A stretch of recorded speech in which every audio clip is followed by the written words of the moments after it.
4 biscuit घेतलेले आहेत ओरिओचे. त्याचा क्रीम पहिल्यांदा इथे मी वेगळा करून घेतलेला आहे आणि बिस्किट आहे तो मिक्सरच्या भांड्यामध्ये पावडर करून घेतलेली आहे गरजेनुसार साखर घालून. ज्यामध्ये केक करणार आहोत त्याला तेल लावून थोडासा मैदा लावून घेतलेला आहे. बटर पेपर नसेल तर तुम्ही मैदा लावून घेऊ शकता. पावडर केलेल्या बिस्किटमध्ये थोडं थोडं दूध घालून आपल्याला बॅटर तयार करायचं आहे. तर इथे मला 2 कप दूध लागलेलं आहे बॅटर बनवायसाठी. त्यानंतर 1 चमचा इनो घालून त्यावर 2 चमचे दूध घालून आपल्याला मिक्स करून घ्यायचं आहे आणि ज्या भांड्याला आपण मैदा लावला होता त्यामध्ये हे बॅटर घालून 30 मिनिटासाठी हा मीडियम गॅसवर केक आहे तो बेक करून घ्यायचा आहे. 30 मिनिटानंतर केक आपला इथे तयार झालेला आहे. त्यानंतर डेकोरेशनसाठी इथे मी चॉकलेट घेतलेलं आहे. त्यामध्ये जे बिस्किटचं क्रीम होतं ते मिक्स करून आपल्याला फ्रीझरमध्ये 10 मिनिटासाठी ठेवायचं आहे.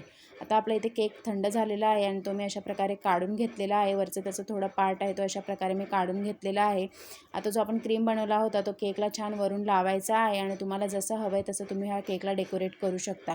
तर ह्या केकचा मी डिटेल व्हिडिओ माझ्या यूट्यूब चॅनलवर टाकलेला आहे. तुम्ही तिथे जाऊन नक्की